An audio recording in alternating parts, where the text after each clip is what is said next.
வணக்கம். இன்றைக்கி நம்ம பார்க்க போகிறது இன எழுத்துக்கள் 6th தமிழ் கிராமர் டாபிக். என்னடா அது இயல் வர வேண்டிய நேரத்தில் கிராமர் வருதுன்னு யோசிக்காதீங்க. ஸோ அந்த கதையை நான் குரூப்பில் சொல்கிறேன், ஓகேவா? ஸோ இப்போ கிளாஸ் பார்க்கலாம். இன எழுத்துக்கள் அப்படின்னா ஒன்றும் இல்லை, நம்ம ஆல்ரெடி ஸ்டார்டிங்லேயே நம்ம பார்த்துருப்போம். அதாவது இந்த லெட்டருக்கு முன்னாடி இந்த லெட்டர் வந்திருக்கும். அதாவது இந்த டன் நகரம், அப்புறம் பார்த்திங்கன்னா தன் நகரம், ஸோ அப்புறம் ரன் நகரம். ஸோ இந்த மூணுக்கு இன எழுத்துக்கள் முன்னாடியே உள்ளது வரும் அப்படின்னு சொல்லியிருப்பேன் இல்லையா? ஸோ அதை வச்சு இதுக்கு பேர் சொல்லியிருப்பாங்க அப்படின்னு சொல்லிட்டு ப்ரீவியஸ் வீடியோவில் சொல்லியிருப்பேன். ஸோ அந்த இன எழுத்துக்கள் தான் அது. இனம் அப்படின்னா வடிவேல் சொல்லுவா இல்லையா? ஸோ நீ என் இனமடா அப்படிம்பார் இல்லையா? ஸோ தன்னை போன்ற ஒருத்தர், அதாவது அந்த படத்தில் அந்த சீனில் பார்த்திங்க அப்படின்னா ஒரு போருக்கு பயந்தவராக இருப்பார். ஸோ அதே மாதிரி வீரர்களும் பயந்தவர்களாக இருப்பாங்க. ஸோ அதனால் என் இனமடா நீ அப்படின்னு சொல்லுவாங்க. ஸோ இப்போ நம்ம தமிழ் இனம் சொல்கிறது அந்த மாதிரி எல்லாம் இல்லையா? ஸோ இது எல்லாமே இன எழுத்துக்கள். இனம் அப்படின்னா தன்னை போன்ற ஒருவர், தன்னுடைய ஒருவர், ஓகே? நட்பு அப்படின்னு கூட வச்சுக்கலாம். நட்பு எழுத்துக்கள் அப்படின்னு கூட சொல்லலாம். அப்படி இல்லைனா இன எழுத்துக்கள் அப்படின்னு கூட சொல்லலாம். இதுக்கு டெஃபினேஷன் பார்த்தீங்கன்னா, சில எழுத்துக்களுக்கு இடையே ஒலிக்கும் முயற்சி பிறக்கும் இடம். ஒலிக்கும் முயற்சி அப்படின்னா காற்றால் இயல்பாக ஒலிக்குதா, அப்படி இல்லைனா உடல் அசைவு, அதாவது மெய்யால் ஒலிக்குதா அப்படிங்கிற அந்த ஒலிக்கும் முயற்சி இருக்கு இல்லையா? ஸோ அது அடுத்து பிறக்கும் இடம். பிறக்கும் இடம் அப்படின்னா தொண்டையில் பிறக்குதா, மூக்கில் பிறக்குதா, அல்லது மார்பில் பிறக்குதா அப்படின்னு சொல்லுவாங்க இல்லையா? ஸோ இந்த விஷயத்தை வச்சு இதுக்கு ஒரு ஒற்றுமை இருக்குது. அந்த ஒற்றுமை உள்ள எழுத்துக்களுக்கு இன எழுத்துக்கள் அப்படின்னு குறிப்பிட்றாங்க. இதில் பார்த்திங்கன்னா 6 வல்லினமை. வல்லினம் அப்படின்னா கசர தபர, ஓகேவா? 6 மெல்லின எழுத்துக்கள் அப்படின்னா எங்கன்னா நம்மனா, ஓகேவா? ஸோ அப்போ இந்த கசர தபர இருக்கு இல்லையா? ஸோ இங்கே பார்த்திங்க அப்படின்னா க ச ட த ப ர. ஸோ இந்த கசர தபருக்கு மெல்லின எழுத்துக்கள் தான் இன எழுத்துக்களாக ஆகும், ஓகேவா? இந்த வல்லினத்துக்கு மெல்லினம் மட்டும்தான் வரும். ஸோ நல்லா ஞாபகம் வச்சுக்கோங்க. நடுவில் இருக்கிறது இடையினம், அதை விட்டுருங்க. வல்லினத்துக்கு மெல்லினம் மட்டும் வரும், ஓகே? வலிமையாக இருக்கவங்களுக்கு மெலிசாக இருக்கவங்க, அதாவது மெலிதாக இருக்கவங்களுக்கு வலிமையாக இருக்கவங்க துணைக்கு போகிறாங்க அப்படிங்கிற மாதிரி ஞாபகம் வச்சுக்கோங்க. வலிமையாக இருக்கவங்களுக்கு அப்படி இல்லைனா மெலிசாக இருக்கவங்களுக்கு வலிமையாக இருக்கவங்க துணைக்கு போகிறாங்க, எப்படி வேணால் வச்சுக்கலாம். ஸோ இங்கே இந்த 6 மெல்லினமும் இந்த 6 வல்லினம் எழுத்துக்களும் இன எழுத்துக்கள் அப்படின்னு குறிப்பிடப்படுது. ஸோ அப்போ காக்கு முன்னாடி, காக்கு அடுத்தது இங்கே, இச்சுக்கு முன்னாடி இங்கே. ஸோ ஆனால் அங்கே வரும்போது பார்த்திங்கன்னா முன்னாடி வரும். ஆனால் அந்த லெட்டர் அடுத்த லெட்டர், இது வரது பார்த்திங்கன்னா முன்னாடி வரும். ஸோ அதுதான் இன எழுத்துக்கள் அப்படின்னு சொல்லுவாங்க. நம்ம எக்ஸாம்பிள் பார்க்கும்போது உங்களுக்கு புரியும். அடுத்தது மெல்லினம் எழுத்து அடுத்து பெரும்பாலும் அதன் இனமாகிய வல்லினம் எழுத்து வரும். ஸோ மெல்லினம் வருது அப்படின்னா அதுக்கு அடுத்த வல்லினம் வரும். இங்கே பார்த்திங்கன்னா இங்குங்கிறது மெல்லினம், அதுக்கு அடுத்து வந்துருக்குது வல்லினம். இஞ்சுங்கிறது மெல்லினம், இச்சுங்கிறது உங்களுக்கு வல்லினம். ஸோ மெல்லினம் வல்லினம் அதே மாதிரி எல்லாத்துக்கும் வந்திருக்கும். ஸோ அப்போ வல்லினத்துக்கு அடுத்து மெல்லினம் வரும். அப்படி ஓகேவா? மெல்லினத்துக்கு அடுத்து வல்லினம் வரும். அதாவது மெலிதானோ எப்படி சொல்கிறது, ரொம்ப வீக் அப்படின்னு வச்சுக்கோங்க. ஸோ இந்த மெலிசா இருக்கவங்களுக்காக வலிமையாக உள்ளவங்க துணைக்கு வருவாங்க அப்படின்னு வச்சுக்கோங்க. இப்போ இவங்க தான் ஃபஸ்ட்டு போவாங்க, வலிமையாக உள்ளவங்க அடுத்து வருவாங்க. அப்படின்னு என்ன அர்த்தம்? மெல்லினம் அடுத்து ஃபஸ்ட்டு வரும், வல்லினம் அதுக்கு அடுத்து வரும் அப்படிங்கிறதான் இதோட மீனிங். இப்போ இங்கே எக்ஸாம்பிள் பார்த்திங்க அப்படின்னா திங்கள்னு இருக்குது. ஸோ இதில் சென்ட்ரல் எடுத்து பார்த்துக்கிட்டிங்க அப்படின்னா கேங்கிறது ஒரு வல்லினம், இங்குங்கிறது ஒரு மெல்லினம். ஸோ சேங்கிறது ஒரு வல்லினம், இங்குங்கிறது ஒரு மெல்லினம். நம்ம என்ன ஷார்ட்கட் பார்த்துருக்கோம்? ஃபஸ்ட்டு மெலிசாக போவாங்க, அதாவது வீக்காக இருக்கவங்க போவாங்க, அவங்களுக்கு துணையாக வலிமையாக இருக்கவங்க போவாங்க. ஸோ இப்போ மெல்லினம் ஃபஸ்ட்டு வரும், வலிமையாக இருக்கவங்க அடுத்து வருவாங்க. ஸோ இதே கான்செப்ட் தான் அடுத்து. ஸோ இப்போ வல்லினமும் மெல்லினமும் இன எழுத்துக்கள். இடையினம் மட்டும் அதுக்கு தனி ஒரு கேட்டகரி இருக்குது. ஸோ அதை பார்ப்போம்.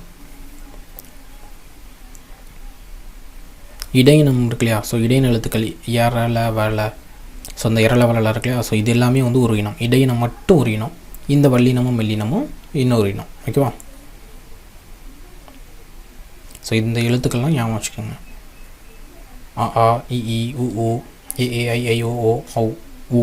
ஸோ இதெல்லாம் இன எழுத்துக்கள். இது கேட்கலாம், அவு கொடுத்து இதோட இன எழுத்து என்ன அப்படின்னு கேட்கலாம். ஸோ இதையும் ஞாபகம் வச்சுக்கோங்க. மெய்யெழுத்துக்களைப் போலவே உயிரெழுத்துக்களிலும் இன எழுத்துக்கள் உண்டு. ஸோ மெய்யெழுத்துக்கள் மேலே பார்த்தோம் இல்லையா? ஸோ அதுபோல் உயிரெழுத்துக்களுக்கும் இன எழுத்துக்கள் உண்டு. உயிர் எழுத்துக்களில் குறிலுக்கு நெடிலும் நெடிலுக்கு குறிலும் இன எழுத்துக்கள். அங்கே என்ன பார்த்தோம்? மெலிசாக இருக்கவங்களுக்கு வலிமையாக இருக்கவங்க துணைக்கு போவாங்க. ஸோ அப்போ மெலிதாக இருக்கவங்களுக்கு வலிமையான, அதாவது மெல்லினத்துக்கு வல்லினம் இன எழுத்து. ஸோ இங்கே பார்த்திங்கன்னா குறிலுக்கு நெடிலும் நெடிலுக்கு குறிலும். ஸோ 2 பேரும் பரஸ்பரம். ஸோ 2 பேரும் இது இன எழுத்துக்கள். 2 பேரும் ஃப்ரெண்ட்ஷிப், ஓகேவா? குறில் எழுத்து இல்லாத ஐ எனும் எழுத்துக்கு ஈ என்பது இன எழுத்து. நம்ம ஐ அப்படிங்கிறது சொல்லும் போது குறில் மாதிரி இருக்கும், ஆனால் அது நெடில் எழுத்து. இதுக்கு இன எழுத்து பார்த்திங்கன்னா இ, ஓகேவா? அடுத்தது அவு அப்படிங்கிறதுக்கு ஊ அப்படிங்கிறது இன எழுத்து. அவு அப்படிங்கிறதும் குறில் மாதிரி இருக்கும், ஆனால் அது நெடில் எழுத்து. அதுக்கு இன எழுத்து ஊ அப்படிங்கிற குறில் எழுத்து. ஸோ இதை மட்டும் நீங்கள் ஞாபகம் வச்சுக்கோங்க. சொல்லில் உயிரெழுத்துக்கள் சேர்ந்து வருவது இல்லை. ஓகேவா? சொல்லில் உயிரெழுத்துக்கள் சேர்ந்து வருவது கிடையாது. ஏன் அப்படின்னா இப்போ எக்ஸாம்பிள் பார்த்தீங்க அப்படின்னா இங்கேயே எடுத்துக்கோங்க. ஸோ வேறு ஏதாச்சும் சொற்கள் இருக்கா? சொல்லில் உயிரெழுத்துக்கள் சேர்ந்து வருவது இல்லை. மேலே எக்ஸாம்பிள் பார்த்தோம் அப்படின்னா திங்கள் இருக்குது. ஸோ இங்கே வந்து பார்த்தீங்க அப்படின்னா ஒரு வல்லின அதோட பெட்டர் எக்ஸாம்பிள் இங்கே இருக்க பாருங்கள். ஸோ அம்புன்னு இருக்குது. ஆங்கிறது ஒரு உயிரெழுத்து, இம்முங்கிறது ஒரு மெய்யெழுத்து, பூ அப்படிங்கிறது உயிர் மெய்யெழுத்து. ஸோ தொடர்ந்து உயிரெழுத்தே வராது. இப்போ அ அப்படிங்கிறது வராது, அதே மாதிரி ஆ அப்படிங்கிறது வராது.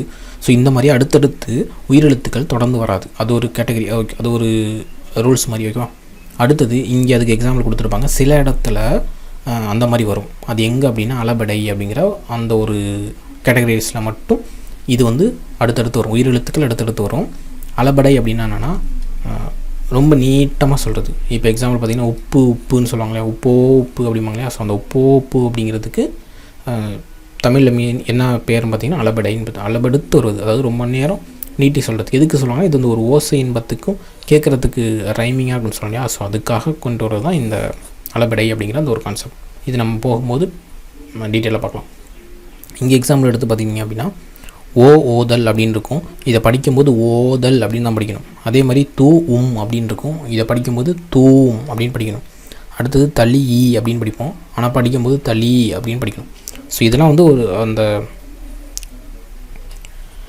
புலவர்கள் கவிஞர்கள் இருக்காங்களே. ஸோ அந்த காலத்தில் அவங்க வந்து அரசவையில் அவங்க வந்து அரங்கேற்றம் பண்ணுவாங்க நூலை அரசர் முன்னாடி. ஸோ அந்த மாதிரி ஒரு ஓசை இன்பம் இருக்கிறதுக்காக அப்படி படிக்கும்போது எந்த இடத்துல நீட்டி படிக்கணும், எந்த இடத்துல கம்மியாக படிக்கணும் அப்படிங்கிறது தெரிஞ்சுக்கணும் அப்படிங்கிறதுக்காக ஒரு ஷார்ட் நோட் மாதிரி அவங்க வந்து அந்த இதை யூஸ் பண்ணுவாங்க. ஸோ அதுதான் அந்த ஒரு விஷயம். ஸோ அதனால் உயிரெழுத்துக்கள் சொல்லில் சேர்ந்து வராது, ஆனால் சில இடத்துல வரும். அந்த இடத்துக்கு பேர் அளபடை அப்படின்னு பேர். அப்படி உயிரெழுத்து சேர்ந்து வந்துச்சு அப்படின்னா அதோட இனமாகிய குறில் எழுத்து அந்த இடத்துல வரும். அதுதான் இன எழுத்து. ஸோ இவ்வளோ சின்ன கான்செப்ட் தான். இது பின்னாடி போகும்போது நம்ம டீட்டெயிலாக பார்க்கலாம். வேறு இதில் எதுவுமே உங்களுக்கு கஷ்டமானது கிடையாது. ஓகேவா? இதை மட்டும் ஞாபகம் வச்சுக்கோங்க. மெலிசாக இருக்கவங்களுக்கு வலிமையாக இருக்கவங்க தனிக்கு போவாங்க. அப்போ மெல்லினத்துக்கு வல்லினம் இன எழுத்தாக மாறும், இடையினம் மட்டும் தனியாக இருக்கும். நெக்ஸ்ட் டாப்பிக்கில் பார்க்கலாம். தேங்க்யூ.